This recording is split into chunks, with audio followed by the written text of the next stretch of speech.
इधर army chief MM Naravane का एक बड़ा बयान सामने आया है। चीन और भारत के बीच जारी तनाव के बीच जनरल नरवणे ने कहा कि नॉर्थ ईस्ट में अलग अलग एजेंसियों के बीच कोऑर्डिनेशन की बड़ी कमी है।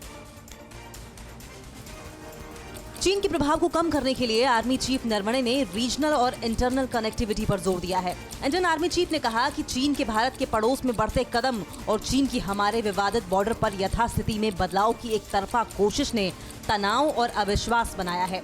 उन्होंने कहा कि नॉर्थ ईस्ट की क्षमता के इस्तेमाल के लिए एक ऐसा संगठन बनाने की जरूरत है जो कि अलग अलग एजेंसी के बीच कोऑर्डिनेट कर सके और रिसोर्स का सही और पूरा इस्तेमाल कर सके।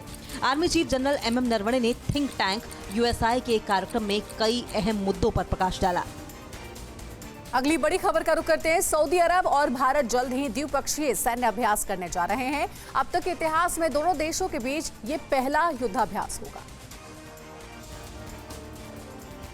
पाकिस्तान की इन दिनों नींदें उड़ी हुई हैं। सऊदी अरब और भारत के बीच रिश्तों की मिठास ने इमरान का चैन छीन लिया है। दरअसल सऊदी अरब और भारत जल्द ही एक जॉइंट एक्सरसाइज करने जा रहे हैं। ये भारत और सऊदी अरब के बीच पहला युद्धाभ्यास होगा। ये अभ्यास सऊदी अरब में आयोजित किया जाएगा। इसके लिए भारतीय सेना का एक दल कुछ महीनों में सऊदी अरब के दौरे पर जा सकता है।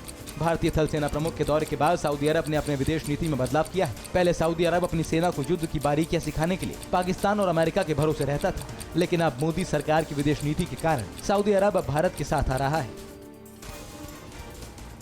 उधर नेपाल के कार्यवाहक प्रधानमंत्री केपी शर्मा ओली के खिलाफ विरोध प्रदर्शन और ज्यादा तेज हो गया।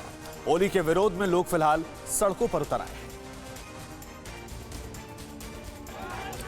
भारत के पड़ोसी देश नेपाल में बवाल मचा हुआ है। यहाँ चीन की वजह से सदन से सड़क तक विवाद लगातार गहराता जा रहा है। ओली सरकार के खिलाफ राजधानी काठमांडू में जबरदस्त प्रदर्शन हुआ। इस दौरान पुलिस और प्रदर्शनकारियों में हिंसक झड़प हो गई, जिसमें कई लोग घायल हो गए, जिसके बाद लोगों ने पुलिस प्रशासन मुर्दाबाद के नारे लगाए। नेपाल में प्रधानमंत्री केपी शर्मा ओली के संसद भंग करने और नए सिरे से चुनाव कराने के फैसले के बाद से ही विरोध प्रदर्शन हो रहा है।